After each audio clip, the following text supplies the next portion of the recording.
Hello, everyone. I want to introduce you to today's guest, Mr. Marcell Hawkins of PPP Tactical Power, Protection, and Peace. Is that right, sir?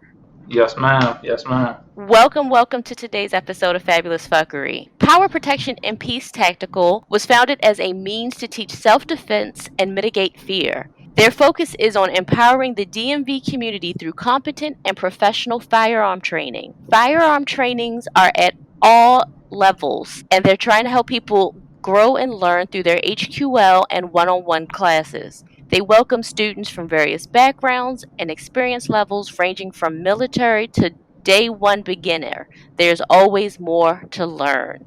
Thank you so much for joining us today. Peace. Thank you for having me. I'm glad to be here. Well, thank you for that quick and concise bio as well. Now, tell me what made you want to start a tactical training company? Okay. Well, I've always been keen on trying to give back to the community, and that's really the driving force here. During the pandemic, when everything went remote, I had a lot of time to sit down and survey the landscape and, try to figure out what's going to be that best avenue to bring about change and just overall a positive impact. I've always been an advocate of firearms for self-defense, and I've been training for several years now, and it kind of just clicked. It made sense. I should take this time, get certified, and then use that as a means to spread knowledge and increase self-defense in our community. Now, the target audience, I'll be honest with you, for this podcast is primarily Mhm. women. Why do you think women should have tactical and firearm training? All right. Well, I think that one of the basic laws of nature is self-defense and self-preservation, and I think that our women need to be protected and need to know how to protect themselves. So, I definitely want to reach out to women and help them build that confidence and get that experience with the firearms so that they know no matter where they're at, they can do what they need to protect themselves and their loved ones. Now, a lot of people are fearful of guns.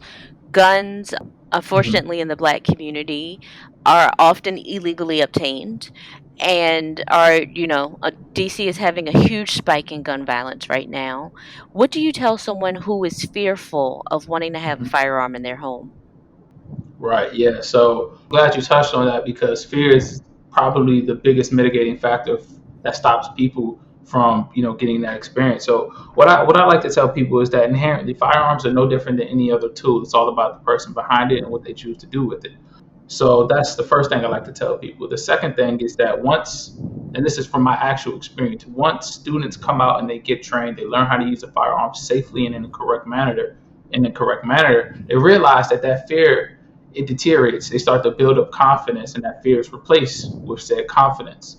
And the last thing I like to tell people, I tell all of my students this, is that when you come to my class after you get certified, when you come to my one-on-one training, after you learn how to use that firearm and you go back to your neighborhood, your community, your family, you are the resident firearm expert. It is your job to make sure that those around you have competent skills and know what they're doing with the firearm. Because I believe it is that dissemination of knowledge and experience in firearm training that can help reduce and mitigate some of those factors that you mentioned earlier.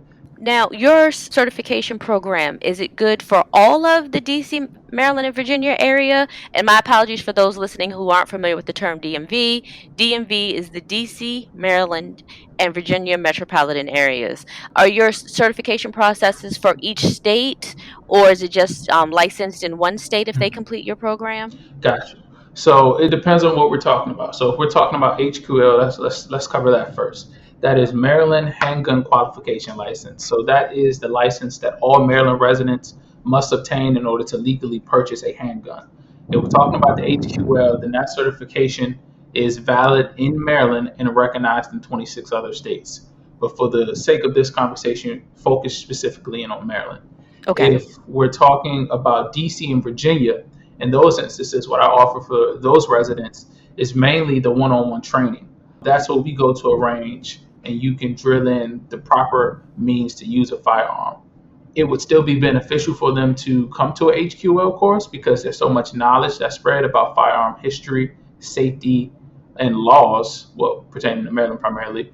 But for my Virginia and DC residents, mainly your HQL. And then the last service, which is your concealed carry or your wear and carry, that's going to pertain to Maryland specifically. Okay. Now, I guess my question for you now is, so I want to buy a gun. I need to get this Hmm. HQL certification in order to do this. What's the time involved? You said the time? Mm-hmm. Got you. So let's say, so time wise, the course is regulated by the state, so it has to be 4 hours long. So you can expect to spend 4 hours from me. I typically do it on a Saturday or a Sunday from 10 a.m. to 2 p.m. So you can expect to spend that amount of time with me working on the fundamentals and learning how to use a firearm. From there, you have a short list of steps to complete in order to submit your application. But once you've submitted your application, the state has up to 30 days to approve you for your HQL. What I found is that due to the pandemic, Maryland has gone to digital licenses. And in doing so, people, my students, have beginning to approve within 2 to 3 weeks. When I applied, it took the full 30 months. Maryland took their time. But as of late, it's been very fast after they take the course and submit their application. 2 to 3 weeks is what I would say we're averaging right now. Wow, 2 to 3 weeks. That's fast. Hmm. So I'm a smaller woman, but what type of handgun should a person look for when for home Hmm. protection? What do you recommend for the average woman looking to protect her home? Okay, yeah, that's a great question. So in my class, I touch on this, but whenever you're going to purchase a firearm, there's a couple of things you need to keep in mind. Use, what's going to be your primary use for this? Ergonomics and fit. So how does it feel in your hand? Do you like when you shoot it? What's the recoil like?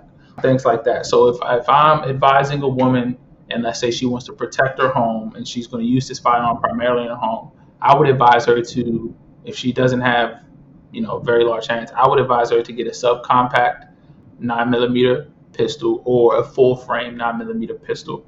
And the reason that I go with 9 millimeter is because one, it's pretty much a standard round, but two, it's the type of round where if you were to get hollow point ammunition, then you could reliably and comfortably use it in your firearm and know that round is not going to penetrate through everything that's beyond it. So let's say you live in an apartment complex and you wanted to, you had to use a firearm to defend yourself. I would advise you get a 9 millimeter handgun, either subcompact or full frame, and then use hollow point ammunition. So that would probably be your best combination. That's going to give you enough force to disable any threat, but also peace of mind to know your round is not flying off into the ether. That is true. Now, I have a question for Go you. for it. My personal preference is a 380 caliber. Okay.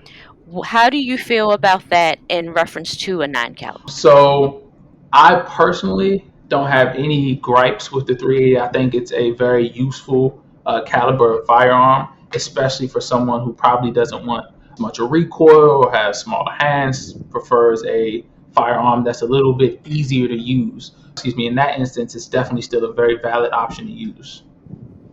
Okay. All right. No, I'm just asking. That is just like I wanted to make sure it wasn't too small, but yet large enough. So, when you said you just created this company a few months ago during the pandemic, Mhm. what made you? What was your moment that you just said, "Eff it, I'm gonna start a business"? Well, I've actually always had businesses, so it really wasn't as much as the business proposition. The business side of it wasn't what spurred me to do it. The financial side, it was really just a moment during. I mean, we all remember what happened during the pandemic and what's still going on within the community. And it was just seeing all of that and taking all of it in, ingesting it, and really feeling like, where is my role? Where is my part in this? Where can I be impactful? What can I make a difference? Where can I make a difference? And I thought about it, and I thought about how long before I had the business, I've taken 4, 5, 6 people to firearm ranges and gave them their first experience shooting a firearm. And it kind of clicked. It's like, man, I've been training people for years now, just not under the title of PPP Tactical and not with, all the bells and whistles, but I've been doing this. And I think this is something I'm good at. I think this is something I'm passionate about. I can make a difference doing this. I can really help someone defend themselves in a time of crisis, I can make a positive impact on the community. And then it just kind of clicked. Now that is awesome. So, what do you think your biggest contribution will be with PPP Tactical? Hmm.